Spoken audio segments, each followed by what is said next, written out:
Bismillahirrahmanirrahim. Assalamualaikum warahmatullahi wabarakatuh. Alhamdulillahirrabbilalamin. Wassalatu wassalamu ala rasulillah. Senang sekali berjumpa kembali di channel Donditan dan Garda Mualaf Indonesia.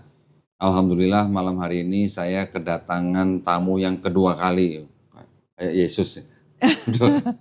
Assalamualaikum, C. Christine. Waalaikumsalam Kak Dondi. Alhamdulillah sehat ya. Alhamdulillah sehat. Seperti yang kita ketahui ya, ini mantan pendeta GPI ini. Masya Allah, sekarang sudah muslim ya. Sehat ya, Ci ya? Kabarnya gimana?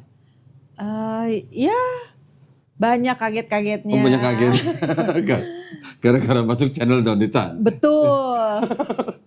Jadi banyak kagetnya. Kenapa tuh bisa kaget gitu? Saya nggak nyangka ya, viewsnya banyak, terus juga komentarnya banyak. Sekalipun itu bukan jadi salah satu tujuan saya kemarin waktu itu kan. Cuma mau konsul, tapi kayaknya gimana ya, kayak antara terjebak dan tidak gitu. Terjebak. Tapi terjebak yang bagus sih kalau. Iya. Awalnya mau konsul. Jadi podcast. Sekarang jadi banyak yang WA. Iya, banyak yang WA sih kok, beneran. Siapa yang WA? Yang WA itu banyak kan yang banyak yang senang ya, dan nggak menyangka gitu bahwa ada yang ngajak ketemuan juga gitu kan. Ada yang ngajak umroh juga. Ada yang sempat bilang Masya Allah. ke kantor travel bareng. Oh gitu. Iya. Terus. Tapi juga ada beberapa, terutama dari teman-teman komunitas nonis ya yang lama itu yang apa ya, sedih sih kok. Sedih. Gitu ya. Ada yang marah-marah nggak? Marah-marah sih enggak. Cuman ya mengutarakan kekecewaannya sih gitu kan. Oke, dianggapnya meninggalkan Kristus. Iya, gitu, meninggalkan iman. Padahal sih kan ikut Kristus. Mau ikut Kristus ya. Iya. Alhamdulillah. Jadi banyak yang menghubungi setelah konten itu ya. Iya, dan banyak yang forward lah kok gitu, cuplikan-cuplikan. Banyak yang share. Gitu. Terus nyampe ke Mama nggak itu share-nya? Kayaknya belum sih. Oh berarti kalau gitu view-nya kurang banyak berarti.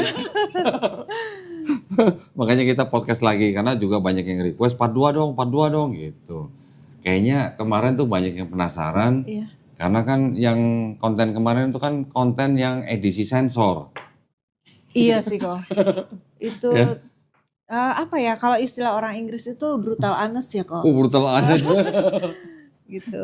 Tapi gini ya, kan kita juga harus memperhatikan juga mempertimbangkan lah ya. Jangan sampai kita ngonten tujuannya dakwah malah membuat jadi permusuhan atau apa gitu kan. Ya kita santai-santai aja, soft-soft aja. Kita nggak perlu bagaimana lah gitu ya. Yang penting kita masih tetap sama-sama menghormati gitu ya. Betul. Dari pihak gereja gitu ada menghubungi nggak? Jadi kamu jawab. Kalau kamu jawab nggak apa-apa.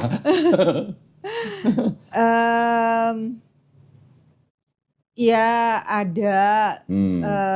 Cuman saya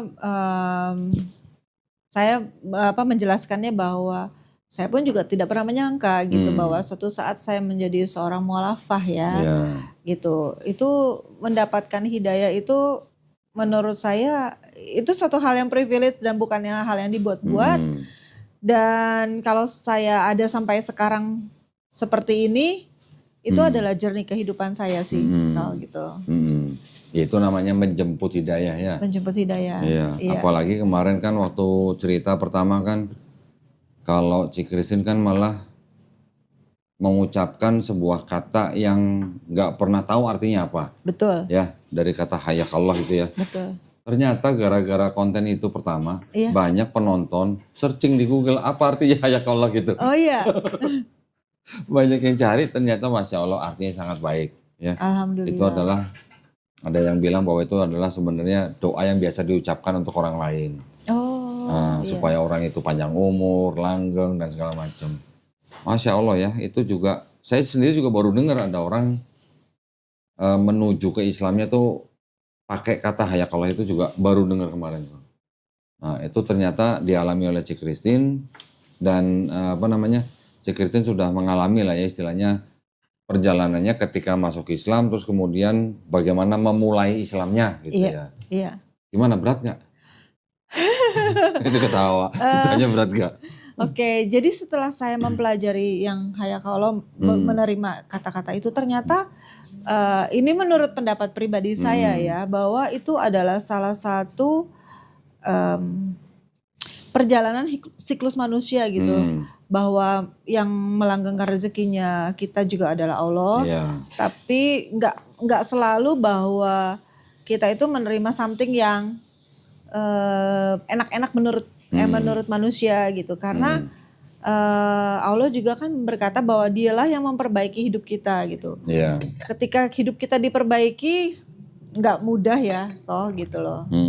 Ada kebiasaan-kebiasaan buruk yang harus dirubah dan digantikan dengan kebiasaan yang baik. Gitu. Lalu juga dibuat lebih mendekat. Biasanya kalau manusia untuk mendekat kepada Allah itu kan tunggu kejedot dulu ya. Ya, tunggu kejedot dulu. Biasanya tuh pas udah kejedot nyari-nyari deh. Tunggu blackout dulu ya. Iya, itu dia. Kenapa dia ketawa dengan blackout ya? Berarti pernah blackout ya? Pernah blackout gitu. Mati lampu kok. Oh, mati lampu. Iya. Blackout mati lampu. Gue mau iya aja dah daripada benjol. Terus? Dan abis itu juga Allah yang membuat hati kita senang gitu. Jadi awalnya waktu masuk ke mendalami tentang Islam ini, as if gitu ya, kok sepertinya ada yang namanya ujian, ada yang namanya cobaan gitu. Kok nggak semudah seperti kita nyebutin syahadat ya kok ya? Nggak semulus-mulus gitu. Nggak semulus-mulus gitu banget gitu loh. Nah, kata-kata ketika saya menghadapi ujian dan cobaan yang di dalam kehidupan itu, janji yang saya pegang waktu saya mendengar hayakaulo itu, saya menganggap bahwa itu adalah kata-kata yang sifatnya divine word yang membuat saya kembali kepada fitrah saya. Jadi itu yang saya pegang gitu, biarpun nggak mudah. Keren ya, udah bisa bilang kembali kepada fitrah saya, itu keren banget loh. Ya benar, karena nggak semua muslim juga paham kadang-kadang. Ngakunya muslim tapi nggak tahu fitrahnya muslim itu apa gitu. Kadang-kadang ya, nggak semuanya. Tapi alhamdulillah si Christine ini kemarin juga ya walaupun dengan takut. Iya. Tapi sekarang udah ngadepin kan? Betul. Semua orang pasti ada takutnya sih. Iya. Semua orang pasti ada takutnya. Tapi ketika orang takut itu berani menghadapi, dia jadi pemberani. Iya. Gitu. Boleh saya cerita sedikit nih, kebetulan di podcast. Harus banyak yang harus banyak ya. Jadi akhirnya video itu viral dan sampai kepada sahabat saya dulu gitu. Kami berdua tangis-tangisan karena karena merasa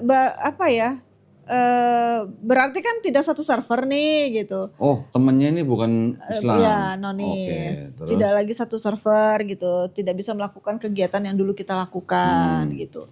Tapi kita memikirkan di satu titik bahwa sebenarnya tidak ada yang salah dengan persahabatan ini gitu. Maksudnya saya secara personal tidak pernah menyinggung dia, tidak pernah berbuat jahat. Begitu juga sebaliknya gitu. Akhirnya kita memutuskan ya udah, kenapa persahabatan ini harus diputus kalau misalkan tidak ada satu hal yang mencelakakan keduanya gitu loh. Kan gini ya, orang beda keyakinan kan gak harus putus sahabat. Betul. Iya kan? Iya. Justru ini sedikit. 2 Korintus 6:14. Oh, ini ngomongin ayat lagi nih jadi ini. 2 Korintus 6:14. Itu kan jangan kamu merupakan pasangan daripada orang yang tidak percaya. Iya. Tapi tafsir daripada ayat itu, yang tafsir full life kalau nggak salah. Tahu kan full life ya? Iya. Bahwa orang Kristen itu tidak boleh berteman karib. Tidak boleh bermitra usaha. Bahkan golongan rahasia. Bahkan kencan. Bahkan menikah dengan orang tidak percaya. Berarti kalau menurut tafsir itu orang Kristen sebenarnya tidak boleh berteman dengan orang selain Kristen. Baru tahu kan? Iya, baru tahu saya. Pendetanya dulu kemana aja pendetanya? Itu pasti nggak pernah diomongin di Iya. gereja. Nah itu ada tafsir begitu.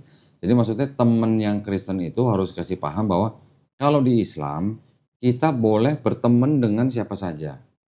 Bermuamalah dengan siapa saja boleh. Nggak ada larangannya.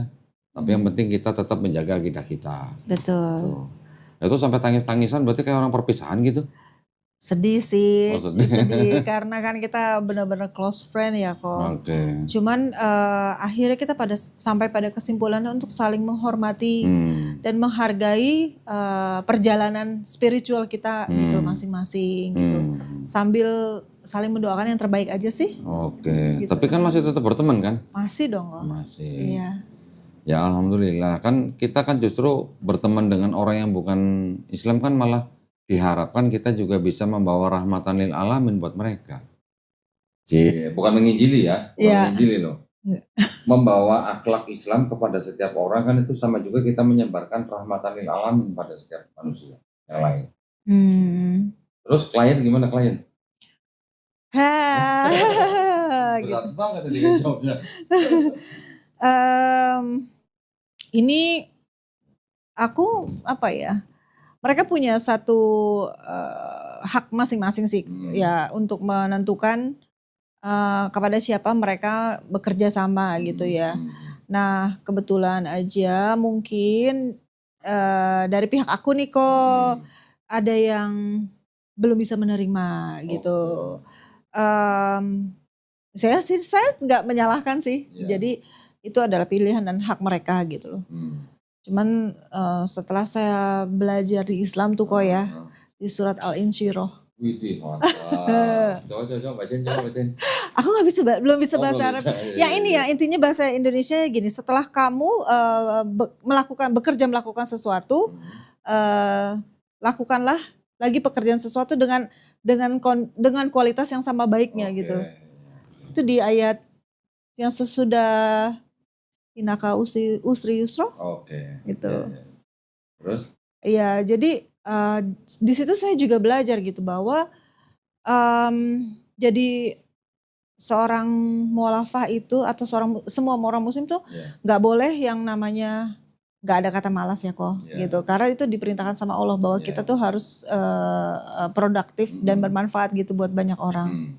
Itu jadi kan sekarang ini apa namanya manual booknya udah ngomong kayak gitu ya. Artinya ya udah saya harus seperti itu. Terus jelas loh ya. Iya. Di manual book jelas ya. Jelas. Gak boleh males ya. Gak boleh. Kalau ada yang masih males gimana? Gak perlu bertobat ya kok. Sama ini kok saya juga belajar tentang dulu saya bangga banget kalau misalkan saya bisa melakukan multitasking gitu ya. Ternyata di Quran juga tuh kok. Ada. Iya saya dulu kalau kerja tuh bisa dari pagi sampai malam gitu. Ternyata di Quran kan dibilang kalau siang itu buat bekerja, kalau malam itu buat beristirahat gitu. Bener. Jadinya buat kemungkinan nih orang-orang yang lagi dengerin ya. Kalau kita melakukan apa yang Quran itu bilang berarti sehat. Juga nggak ada yang terlalu overthinking, terus akhirnya insom gitu loh. Karena ya memang sudah diatur gitu. Gue malah belum bisa 100% tuh ngikutin itu. Apanya? Itu ayat itu tadi. Pas. Buat istirahat, malam buat siang buat kerja, malam buat istirahat. Karena kadang-kadang gimana ya? Ya memang tuntutan kita sendiri yang harus ngatur ya. Nah, bagaimana kita ngaturnya itu yang gue belum masih gimana gitu lah. Saya pernah dengar satu YouTuber ya kok ya. Jadi dia itu ngatur kehidupannya. Kalau yang dulu saya itu berpikiran hari itu dimulai ketika pagi hari kan. Ternyata sebenarnya adalah sesudah maghrib ya kok. Jadi kita review apa-apa yang kita kerjakan buat besoknya. Dan begitu pagi sesudah tahajud itu paling the best kok. Iya. Itu adalah waktu kita jadi ngomongnya ngelantur nggak apa-apa ya? That's the best. Begitu abis tahajud terus kita udah selesai sholat subuh terus kita refresh mandi gitu ya. Itu merupakan productive working hour untuk kita bisa deep work tanpa terganggu dengan layar ya, monitor gitu. Di situ seringkali banyak banget ide-ide yang bermunculan yang sifatnya itu kreativiti itu keluar gitu loh. Karena pagi pas kita tahajud dan kita subuh itu benar-benar hati kita dengan tubuh yang fresh, hati kita terbuka untuk mendengar apa yang tadi Koko bilang tuh Kolbu, ya. Sesuatu yang diberikan sama Allah kepada kolbu kita itu kita jadi lebih jelas mendengarnya. Apa aja kan kita bisa tanya sama Allah ya kok. Termasuk di dalam pekerjaan kita apa yang kita harus buat gitu, kreativitas apa atau dobrakan apa di dalam usaha. Sering kali dikasih tahu lewat itu gitu. Iya kok. Ini bentar lagi jadi ustazah ini. Ini bentar-bentar udah bisa ceramah ini. Biasa khotbah, sekarang insya Allah ceramah ya. Gitu ya kan. Keren. Nah cerita dikit, kemarin kan waktu habis podcast itu kan ya karena dari Ahwat gitu kan, saya kemarin kan memang berniat memperkenalkan dengan Ahwat-Ahwat juga dari mualaf-mualaf yang aktif gitu lah. Iya. Saya kirimlah link video itu ke salah seorang teman saya namanya Kristi. Dia juga mualafah gitu kan. Siapa tahu bisa ikut kegiatan dia karena kan dia sudah sekarang punya banyak anggota gitu loh. Ternyata ketika saya kirim ke Kristi, dia jawab ke saya, ini worship leader gua kok katanya. Udah komunikasi. Udah, ya akhirnya sering banget tuh jadi bahan candaan kok gitu. Dibilang gini, kita nih dulu nih satu seperguruan dunia persilatan. Waduh. Ya. jadi sering jadi candaan dan saya senang banget kok. Terima kasih banget gitu. Akhirnya saya menemukan komunitas yang dimana ya teman seperjuangan sih jadinya kok. Hal-hal yang dulu saya nggak bisa tanya, saya bisa tanyakan gitu. Dan mereka sangat welcome. Gitu. Alhamdulillah. Nanti kalau mereka bikin kegiatan ikut aja. Iya. Tahu bisa Insya meluaskan Allah. jaringan. Makanya kunci keberhasilan, salah satu kunci keberhasilan dalam Islam adalah apa? Silaturahmi. Iya ya kok ya. Iya. Makanya kan itu pesan kelihatan sederhana tapi itu dalam sebenarnya. Dengan silaturahmi itu nanti bisa ada kunci apa aja, kunci pintu rezeki apa aja bisa kita terima nggak disangka-sangka. Amin. Gitu. Iya. Sama saya mengucapin terima kasih nih. Seperti Kak Doni juga pernah bilang di podcast sebelumnya bahwa dan memang benar loh, saya merasakan banget manfaatnya. Saya dikirim guru ngaji ke rumah. Masya Allah, ya. Udah mulai belajar. Alhamdulillah. Terus? Dan malas nggak? Siapanya? Sayanya? Ya, yang diajarin. harus rajin sih kok. Kan udah nggak boleh malas-malesan. Kita kan memang maksudnya gini. Kok kalau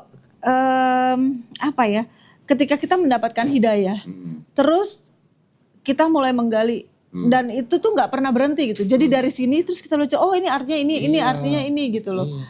Kalau dulu aja maaf dulu khotbah aja sampai harus ngedigging ini bahasa Ibraninya apa gitu. Masa sekarang nggak mau gitu. Dulu ngedigging bahasa Ibrani, sekarang diajarin Iqra ya harus dong ya. Harus gitu. Yang nentuin waktu untuk belajarnya kan Kristen sendiri kan? Kristen sendiri kan? Hari apa, jam berapa kan? Iya, betul. Guru kan tinggal ngikutin doang. Iya. Nah, berarti gak bisa kabur kan? Gak bisa kabur.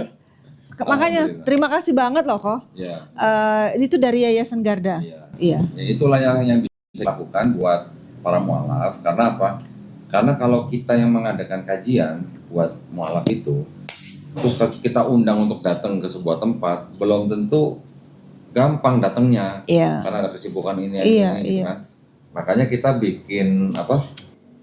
bikin kajiannya itu bukan untuk yang kajian-kajian yang istilahnya rutin untuk belajar Iqra. Kalau yang Iqra tuh memang lebih bagus dengan cara yang private gitu. Iya. Kalau private itu akan jauh lebih cepat. Iya. Gitu ya. Alhamdulillah udah berapa kali datang gurunya? Besok keempat. Iya. Waduh. Jadi mudah-mudahan cepat bisa baca Quran ya. Amin. Nah gitu ya. Teman-teman udah. Terus keluarga ini sampai sekarang belum ada tahu? Belum kok. Belum dapat waktu yang tepat gitu buat ngasih tahu? Iya. Kayaknya the biggest fear yang mualaf hadapin itu sebenarnya lebih kepada keluarga ya. Gitu loh. Ya semoga Allah menyediakan waktu yang tepat supaya saya bisa bercerita gitu tentang kemualafan saya. Dan waktu kemarin yang waktu sahabat saya tahu gitu setelah nangis-nangisan ya pas saya sholat ya, Allah tuh mengalirkan di dalam batin saya itu ada rasa satu ketenangan. kalau bisa digambarkan, dianalogikan tuh seperti air sejuk gitu ya, yang mengalir di dalam hati saya. Terus saya bilang gitu, ya Allah terima kasih ya. Jadi paling nggak ada satu kelegaan di mana saya udah merasakan yang namanya bebas beribadah di depan teman saya gitu loh. Yeah. Terus? Ya, jadinya Allah itu bisa mengubah apa yang kita takutkan itu menjadi satu keberkahan sih Kak, gitu. Gini ya, Cik Christine ya, saya mungkin bisa sharing juga dikit ya. Di Quran surat Al-An'am ayat 125. Ketika Allah SWT mengizinkan orang untuk menerima Islam, untuk beriman, Allah akan menjadikan orang itu dadanya lapang untuk belajar Islam. Seperti yang sekarang mungkin Cik Christine sedang rasakan nih. Tapi ketika Allah mengizinkan orang untuk tidak beriman atau tersesat, Allah akan membuat orang itu dadanya sesak dan sempit seperti mendaki langit. Kurang oksigen dong. Padahal 1500 tahun yang lalu, siapa yang tahu kalau kita ke atas oksigen makin lama makin tipis? Betul. Ya. Ajaib ya Quran. Coba. Iya. Itu 1500 tahun yang lalu udah ada ayat begitu. Padahal orang tahu makin tinggi oksigen makin tipis baru abad 17. Coba. Apa mungkin itu karangan manusia? Apa mungkin itu karangan Nabi Muhammad SAW? Gitu.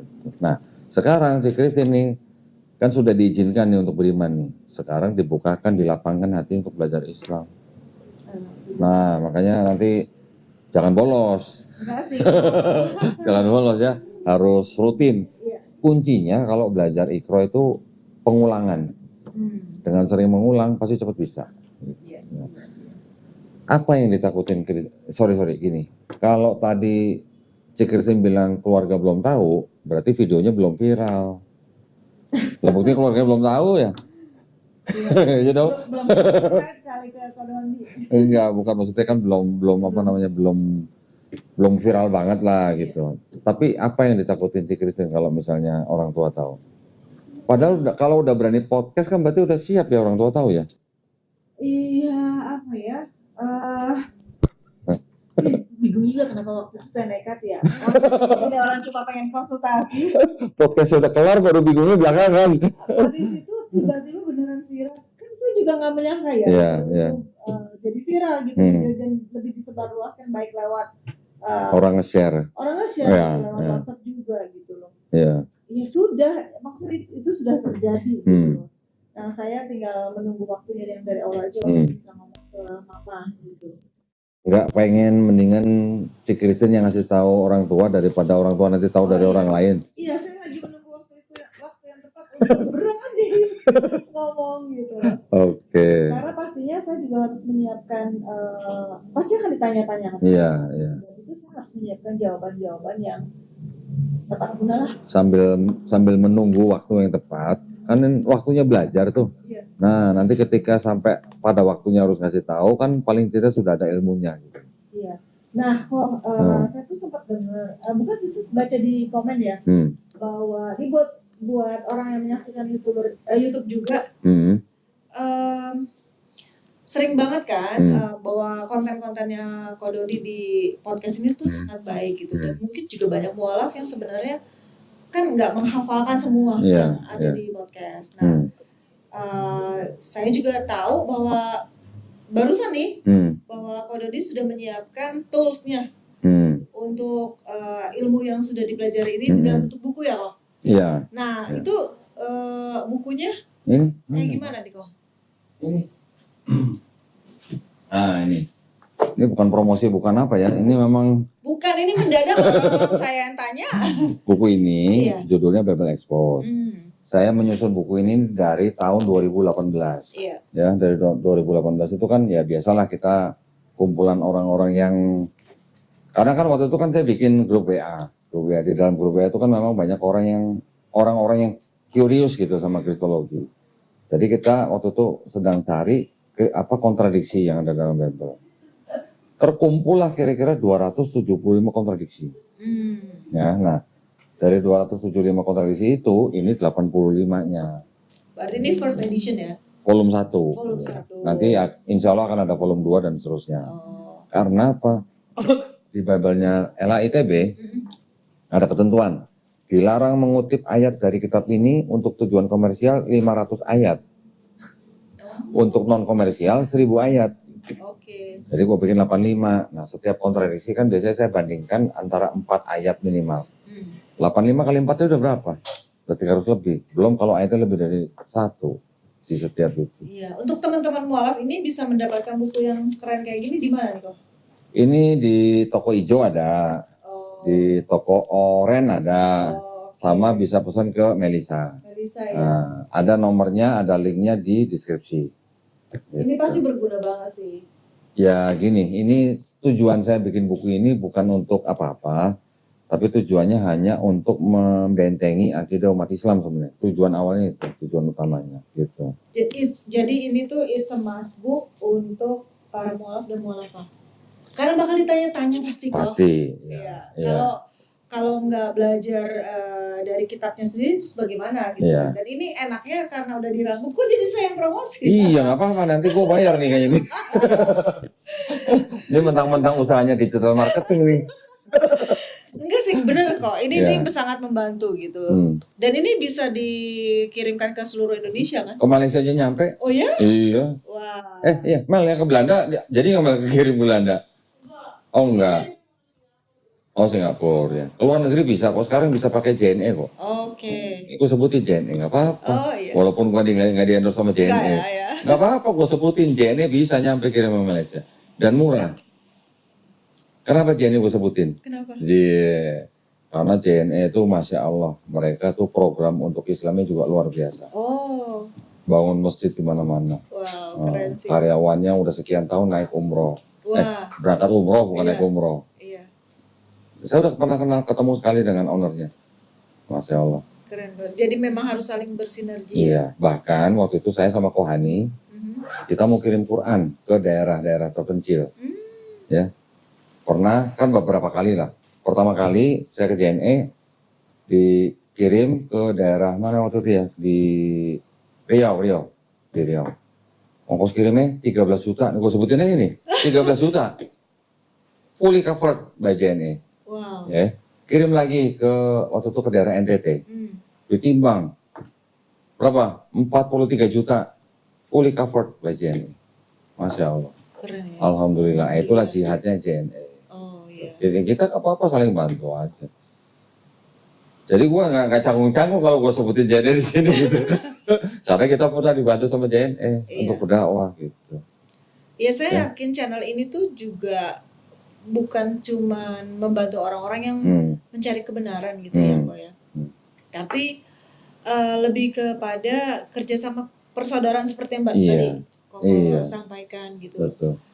Nah, apalagi nih kok yang bakalan kira-kira memajukan entah itu komersil ataupun bukan ya, tapi saya melihatnya bahwa channel ini tuh bermanfaat gitu. Mendidik banyak orang. Kita belum tekan kontrak loh. Belum tekan kontrak udah promosiin channel. Begini kan, mendidik banyak orang. Soalnya yang nonton itu bukan cuma yang non-Islam ataupun yang Islam juga banyak. Terus yang pengen mualaf dan mualafah kayak kita juga. Kenapa kok? Karena jujur aja seringkali tuh seorang mualaf atau mualafah godaannya itu kan sangat besar ya. Dan untuk rasanya banyak sekali pertanyaan di kepalanya dia yang butuh untuk dijawab, dan selain dia mencari dengan belajar sendiri gitu. Dengan adanya komunitas Yayasan Garda dan kembali diingatkan ternyata banyak sekali mualaf dan mualafah punya ceritanya masing-masing dan mereka juga mengalami ada yang sama, bahkan ada yang lebih ada yang ekstrim, ada yang ekstrim gitu. Ada yang disekap di rumah, bahkan sampai ada yang dipasung. Pernah dengar dipasung? Pernah. Itu udah melanggar HAM banget sih kok. Ya kadang-kadang kan pihak keluarga ya, namanya pihak keluarga, apalagi ada adat setempat gitu, yang masih ada seperti itu. Nah itu yang kadang-kadang masih susah. Tapi ngomong-ngomong, kenapa jadi dia yang jadi host ya? Ntar kita tekan kontrak dulu ya. Nah ini kan berarti Cik Christine kan sekarang kerjanya di bidang digital marketing ya? Iya. Punya perusahaan sendiri berarti kan? Iya. Boleh dong share dong. Iya dong, ngapain aja? Bikin apa aja? Oh oke. Bergeraknya di bidang digital marketing dan branding. Jadi punya perusahaan agensi sih kok. Perusahaan gitu. agensi. Oke. Yang ngebantu brand untuk bisa establish. Mungkin kalau yang orang-orang sosial media pasti ngerti lah gitu ya. Oke. Namanya apa agensinya? Namanya Kiridasi. Kiridasi. Iya. Nanti boleh ditulis di bawah. Kontak personnya siapa gitu. Ya boleh sih. Boleh ya. Jadi siapa tahu kan ada teman-teman dari kalangan muslim yang mau pakai perusahaannya. Oh iya. Siapa tahu kan? Iya bismillah. Nah, alhamdulillah. Siapa tahu ya. Jadi kalau teman-teman yang butuh jasa digital marketing bisa hubungi Cik Christine gitu ya. Siap. Insya Allah ya. Insya Allah. Nah, itu skalanya udah nasional atau Enggak. nanganin perusahaan-perusahaan multinasional atau? Iya, masih kecil-kecilan sih kok. Kecil-kecilan. Cuman pernah menangani perusahaan yang dari Singapura. Oke. Oh, berarti perusahaan internasional malah. Nasionalnya Singapura. Oh, nasional Singapura. Sama pernah Merendah aja. pembuatan untuk video dari Changi Airport waktu itu. Changi Airport. Changi Airport Singapura. Wih, deh. Kok malah nggak bikin video yang untuk ini airport di Jakarta gitu? Belum. Belum. Belum tekan kontrak. Belum ada kontrak. Ya, nggak apa-apa lah. Siapa tahu lah ya nanti teman-teman yang mau pakai jasanya Kiridasi. Kiridasi Agency berarti. Iya. Wih, deh, bener namanya berarti ya. Iya. Boleh nanti kontak personnya bisa dihubungin ya. Kontak personnya langsung si Christine atau staffnya? Ada official WhatsApp number sih. Oke. Iya. Ya. Jadi sekarang perjalanannya Cik Christine sekarang memang sedang belajar pokoknya. Sama sedang menghadapi teman-teman baik kalangan Islam maupun yang belum Islam. Iya. Ya. Jadi gini kok ada teman saya, dia itu tadinya Muslim, terus sempat murtad, terus kembali lagi menjadi Muslim. Dalam perjalanan dia menjadi seorang nonis, dia bahkan sampai sekolah dan udah sampai master. Widih, nggak dulu yang murtadin Cik Christine? Bukan. Kirain. Cuma teman seperjuangan dulu lah gitu, teman satu organisasi gitu. Iya. Dan dia kasih tahu gini sih, kasih tips yang membuat saya akhirnya kayaknya memang lebih baik langkah ini yang saya ambil. Jadi buat yang mualaf dan mualafah gitu mungkin akan menghadapi hal yang sama, mungkin menghadapi social justice.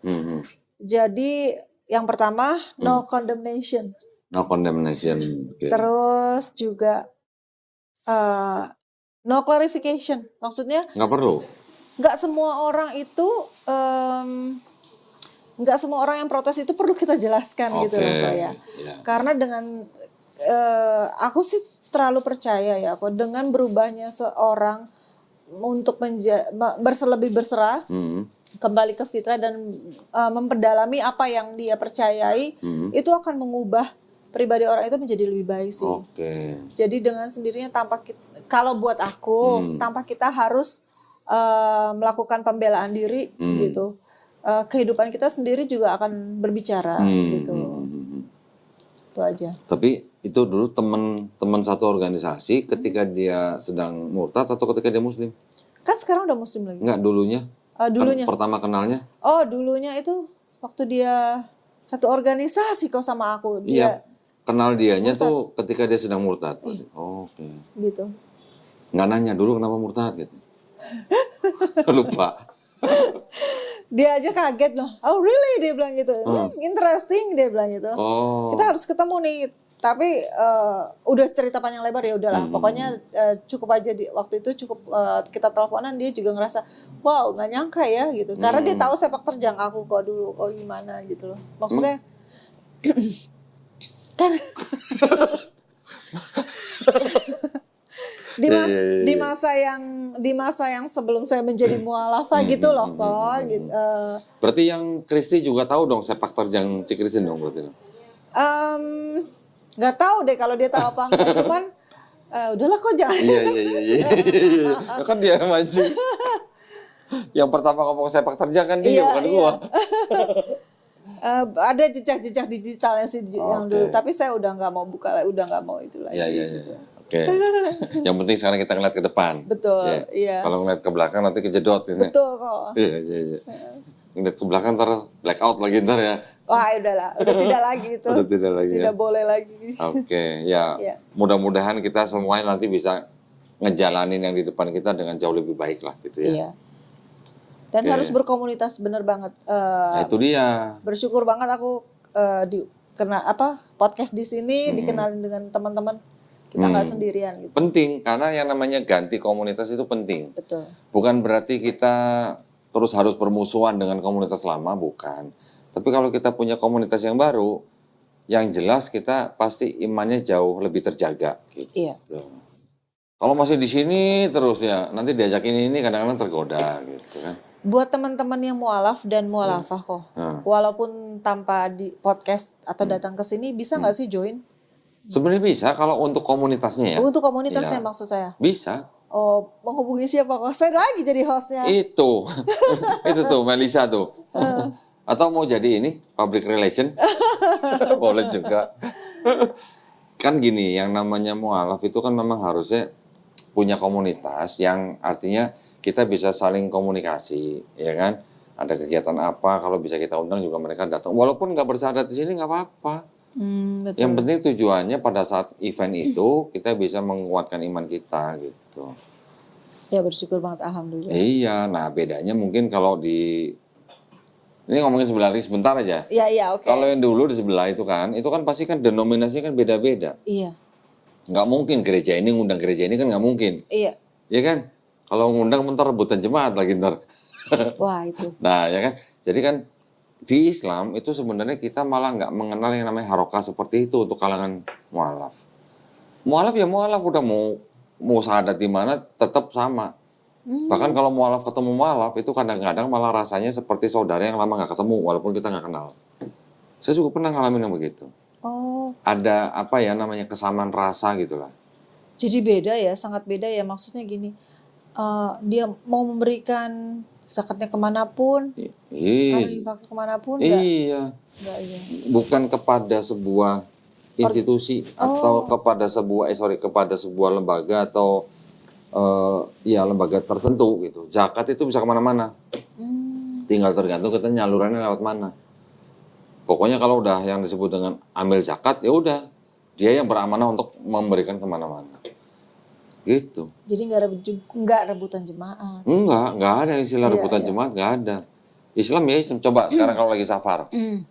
Mau sholat di masjid mana aja kan? Emangnya lo perlu milih ini masjid apa, ini masjid Muhammadiyah, ini masjid NU. Emang mau milih begitu kan enggak? Iya. Pokoknya masjid udah masuk aja sholat di situ. Iya. Gitu. Kalau justru itu yang menjadi sebuah kenikmatan juga. Iya benar. Dulu waktu saya masih Kristen, kalau lagi touring naik motor, Iya. namanya Kristen taat nih ya ceritanya. Touring misalnya pergi hari Sabtu, pas hari Minggu pagi, karena lagi di luar kota, kan nggak bisa ke gereja yang biasa kita samperin. Iya. Sampai pernah saya nyari gereja di kota yang tempat kita touring. Begitu datang, ya beda. Begitu datang, ya beda. Nggak ada yang gereja yang biasa kita datengin gitu. Kan masalah juga berarti. Iya. Nah, belum lagi nanti jam kebaktiannya. Berarti enak banget ya setelah kita menjadi muslim itu justru kita merdeka ya kok. Iya. Dibebaskan untuk benar-benar bisa, saya pakai terminologi yang dulu boleh, bersekutu dengan Tuhan kita. Gitu. Dengan lebih bebas. Oke, masih masuk. Masih boleh. Ya artinya kan kalau di Islam kan kita kan mau beribadah itu tempat itu bukan jadi halangan. Iya. Tahu yang namanya masjid itu artinya apa? Tempat ibadah? Bukan. Tempat sujud sebenarnya. Oh, tempat sujud. Jadi mau sujud dimanapun boleh. Asal berkiblat. Ya. Asal ada ketentuannya kiblat gitu. Jadi masjid itu bisa berarti bangunan untuk sholat, tapi masjid artinya itu sebenarnya di seluruh bumi itu bisa jadi masjid. Pokoknya asal kita bisa sujud aja. Tempat yang baik ya. Iya. Gitu. Ngomong Pernah lihat apa video atau film atau foto orang bisa sholat di mana aja bahkan sampai di atas mobil taksi? Belum kok. Pernah? Ya kan Anda begitu? Anda. Iya. Tadi mau nanya apa tadi? Enggak, nanti ini bisa dikategorikan ya. Ngomong apa lagi yang seru gitu loh. Ya udah apa dong? Mau ngomongin gereja nggak berani lagi. Masalah teman kan tadi udah, masalah kantor udah, orang tua udah. Sebenarnya suruh ngomongin gereja. Takut nanti diprotes sih kalau Enggak, maksudnya ngomong ini bukan ngomong yang sampai dalam-dalamnya. Apa nih, mau ngomong apa? Dulu pengalaman dulu waktu penginjilan gimana? Itu yang paling pengen didengar orang tuh itu sebenarnya. Oke. Aku tuh kan sebenarnya bukannya penginjil misionaris gitu ya. Evangelis. Bukan evangelis ya. Jadi lebih ke dulu tugas aku itu kan kemarin aku cerita udah dari Asher sampai guru sekolah minggu, terus youth pastor. Youth pastor, terus ke kepala bidang profetik yang membawahi tim pujian dan tim pujian penyembahan dan pendoa gitu. Terus udah nggak ada lagi sampai di terakhir itu ya kabid dan co-pastor, wakil gembala gitu kan. Nah, kalau untuk masalah penginjilan itu bukan kita yang terjun langsung, cuman di dalam prosesnya itu saya beberapa kali, bahkan saya pernah cerita nggak ya kemarin saya bahkan ke Aceh kok. Oh belum. Nah ini boleh nih. Coba pendeta ke Aceh ngapain, pengen denger nih. Nah ini.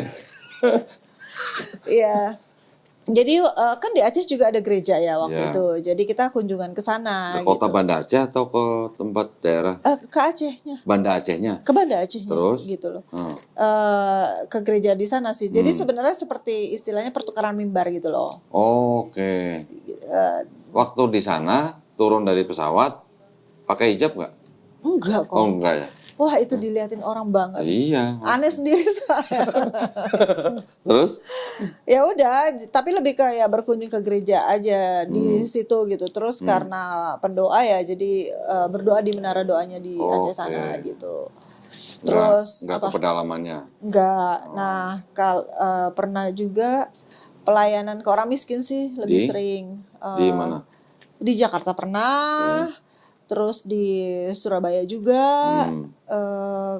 Kalau ke Batam itu lebih kayak ke KKR sih. KKR Batam. Iya, KKR. Ikut penyembuhan berarti? Sebenarnya lebih kepada kebaktian kebangunan rohani itu nggak selalu kesembuhan, maksudnya secara fisik, tapi juga sering mendoakan lah. Termasuk di salah satunya kayak pelepasan gitu loh kok. Oke.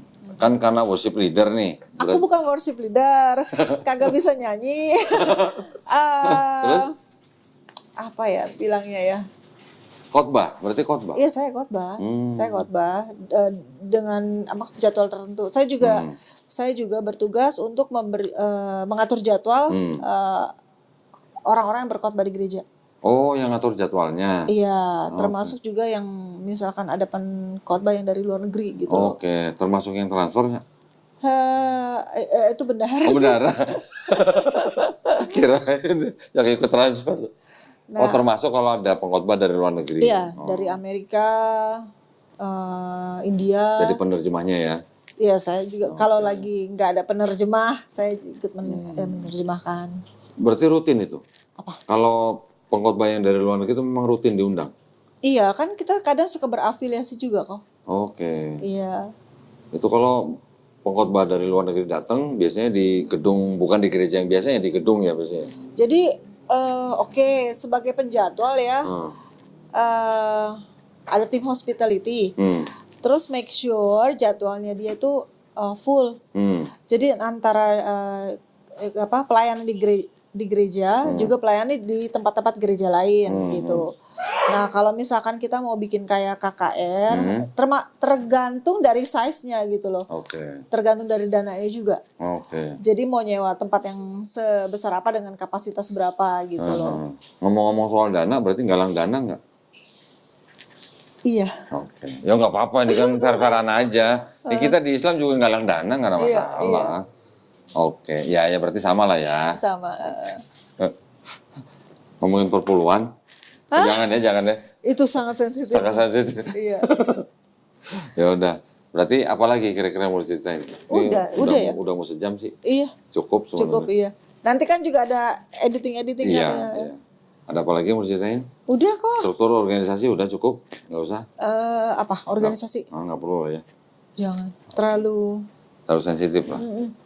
Oke, berarti boleh dong. apa? Pesan lagi nih. Aduh. Iya namanya tamu kan harus kasih pesan dong. Apa pesan kue tiaw, apa pesan mie ayam? Apa ya pesannya untuk apa nih yang sudah mualaf? Ya dua-duanya, yang belum muslim. Atau pesan buat mamanya lagi. Ma, Kristen udah muslim Ma, gitu dong. Apa namanya untuk yang para mualaf ya itu tadi. Bagus ya, cari komunitas ya. Iya harus mencari komunitas dan pasti ada entah itu dari suara-suara yang mencoba menuduh gitu loh. Jangan merasa tertuduh.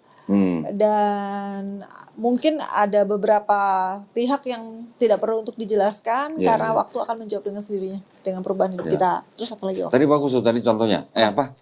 Kalimatnya tadi apa? No clarification. No condemnation. No condemnation, no clarification. Condemnation sama no clarification. Udah dua itu ya. Iya, jadi nggak usah ada merasa tertuduh karena kan biasanya nih kok ketika misalkan kehidupan tidak berjalan dengan seperti yang kita harapkan, suka ada tuduhan mungkin dari social justice yang bilang katanya, itulah sebabnya maka kenapa kamu berkhianat atau kenapa kamu berpindah gitu kan buat mereka yang belum mengerti. Gara-gara masuk Islam jadi miskin gitu ya? Iya, ada gitu ya? Ada mungkin yang kayak gitu.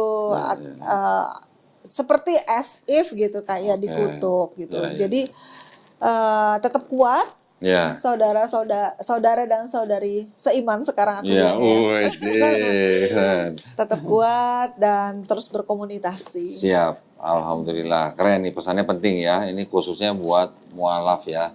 Jadi jangan sampai nggak punya komunitas. Betul. Ya karena kalau tetap di komunitas lama itu beresiko tinggi. Bukan berarti kita harus membenci komunitas lama. Tapi kalau punya komunitas baru yang sama-sama mualaf atau yang di dalam lingkungan Islam itu akan jauh lebih baik. Betul. Ya. Baik, CC nih berarti nih. Pintar ya bahasa Mandarin ya? Enggak sih, cuma tahu itu aja. Kalau khotbah dari Cina gitu terjemahkan pakai bahasa Mandarin? Bukan, saya yang bahasa Inggris kok. Bahasa Inggris. Kalau gua taunya cuma CC doang. Baik, barakallahu fikum ya. Terima kasih banyak atas perhatiannya buat para pemirsa. Mudah-mudahan nih part 2 nih juga tambah menambah iman kita, tambah membentengi akidah kita ya. Buat para pemirsa juga yang ingin mendukung perjuangan dakwah kami, khususnya untuk membina para mualaf, dipersilahkan untuk mengirimkan ke Bank Muamalat dengan nomor rekening sacap sampai. Udah tahu dia. Alhamdulillah ya atas nama Yayasan Garda Mualaf Indonesia. Dan buat para pemirsa yang ingin konfirmasi bisa ke nomor handphone 0813 9883 7007. Barakallahu fikum, semoga partisipasi para pemirsa diterima di sisi Allah Subhanahu wa taala sebagai amal jariah ya. Amin ya rabbal alamin. Baik, kita pamit undur diri. Wabillahi taufiq wal hidayah. Wassalamualaikum warahmatullahi wabarakatuh. Terima kasih ya, Cek Kristin ya. Barakallahu fikum.